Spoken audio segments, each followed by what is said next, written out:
I'm so happy also that Robert Ilatov is here this morning with us, former Knesset member and co-chair of Jerusalem Prayer Breakfast, together with Michele Bachmann, Congresswoman.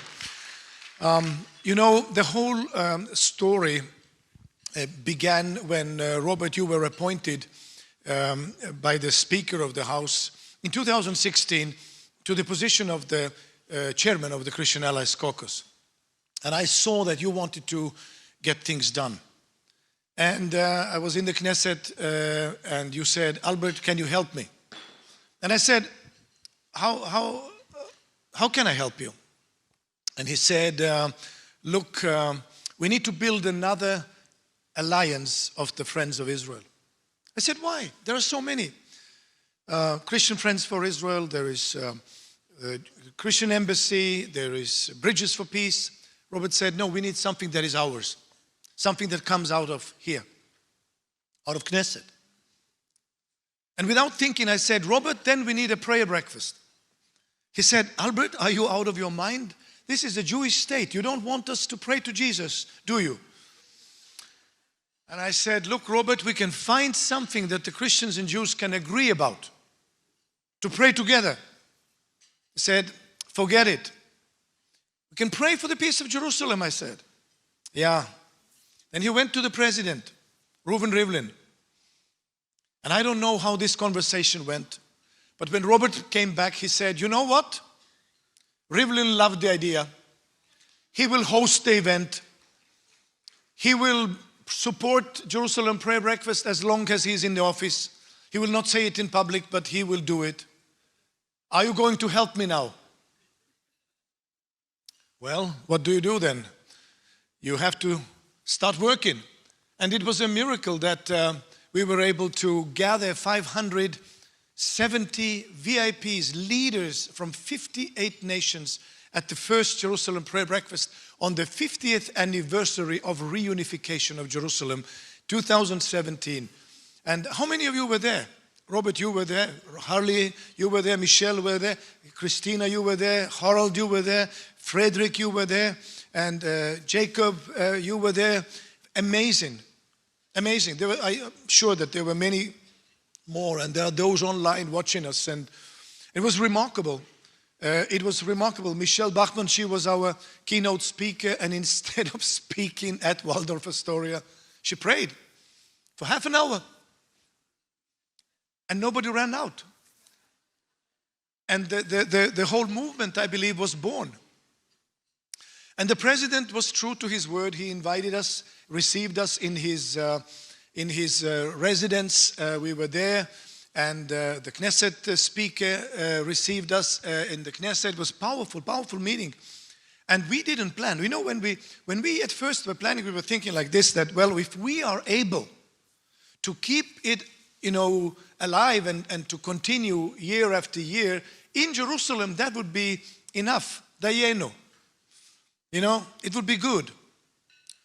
But when you prayed, Michele, something I think happened that absolutely launched us to a global movement. Actually, it was Jürgen Bühler. He said it during the first dinner. He said, Albert, I sense that your voice is going to become global. I didn't even know what it means. And he was so gracious to support us and help us. And Nick Hansen, where are you right now?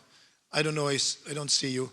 But we should be standing also with Jürgen Bühler. He is fighting for his health in Germany, and he needs a big miracle so that he would stand up from the wheelchair. He needs it. And I mean, I would ask you to pray for him. He's in need of your prayers right now like never before. You know, we heard yesterday what a story it was, Willem Glashauer, about brain tumor that was operated, and how Orthodox Jews at the Kotel, at the Western Wall, were praying for him, for a Christian man, with all his friends, and how he's healed, how he was healed by God, of Abraham, Isaac, and Jacob.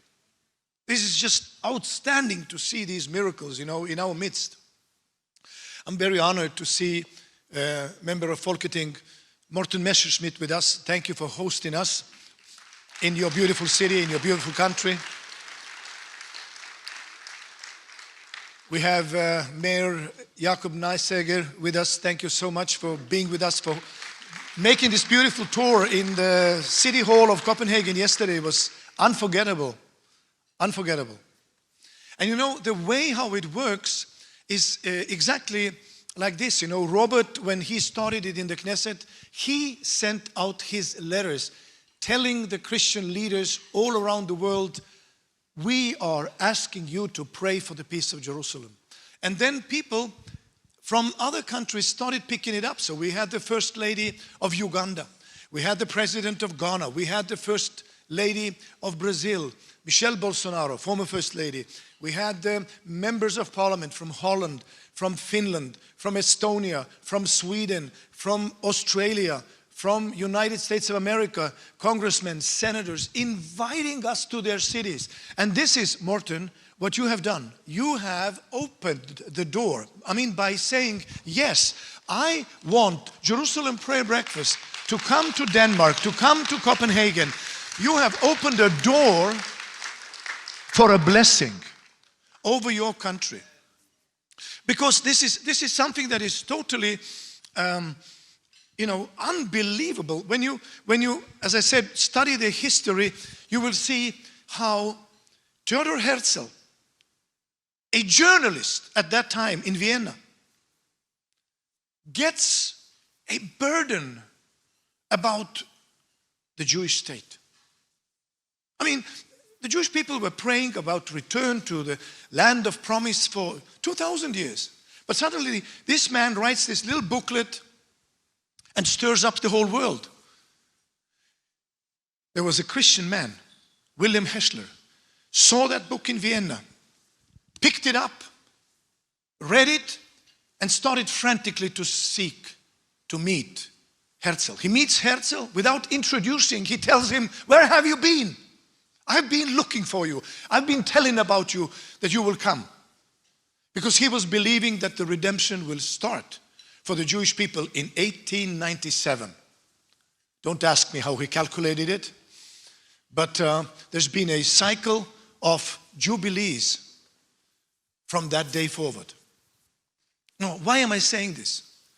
Because there were 10 Christians whom Theodor Herzl invited to Basel. Henri Dunant, the founder of the Red Cross, I think he's so ashamed of what the Red Cross is doing right now, but again, he was there. Veksler was there. 10 Christian delegates at the first Zionist Congress in Basel. And do you know what Herzl wrote in his diary?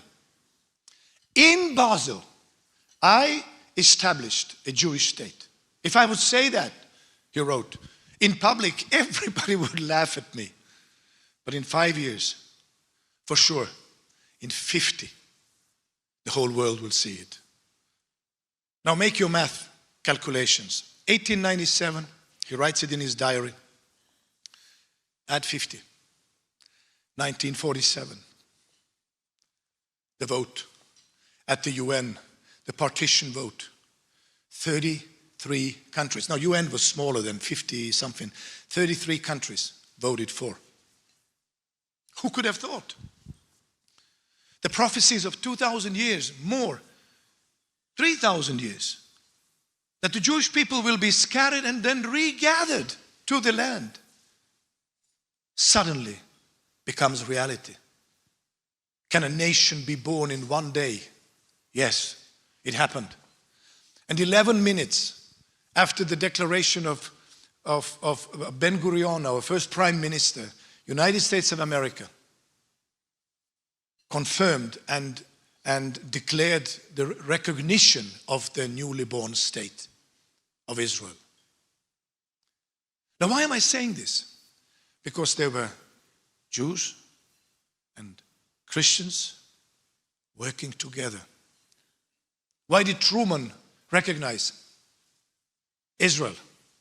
I mean, he was so busy, and his own State Department was so much against it. He didn't want to be entangled in another war. Marshall actually sent out an ambassador to United Nations saying, we don't recognize Israel. It actually happened. They had tricked Truman even to sign this. And yet he says, no, we are supporting. There's such a battle about Israel. There's such a battle about Jerusalem. There's such a battle because the peace of Jerusalem is the peace of the whole world. Whole world.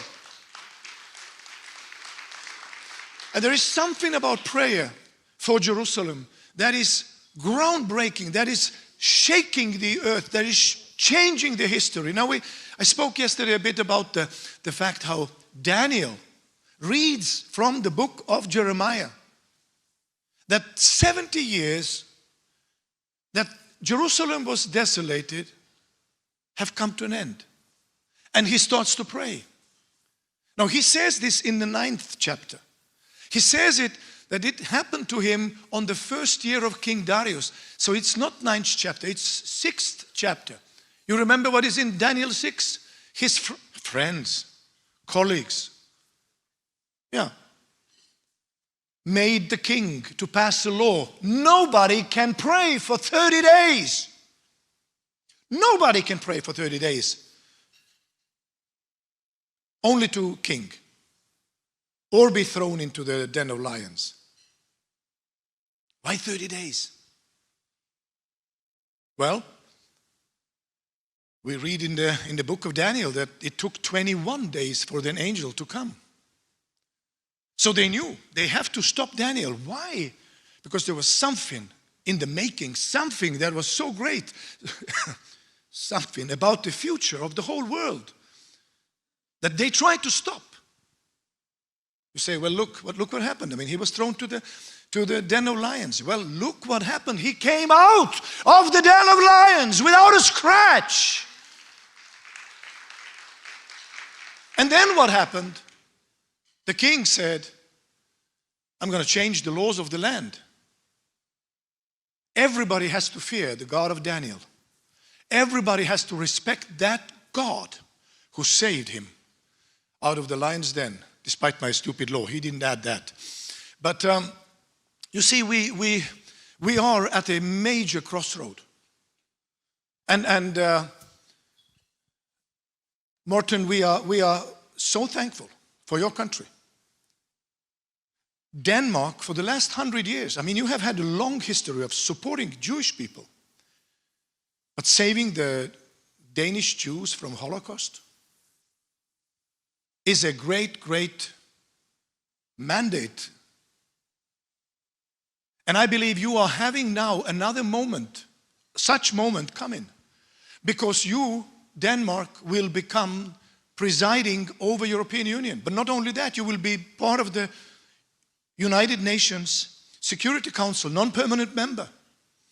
And there are those winds of globalism and winds of hatred against Jews that are blowing so hard.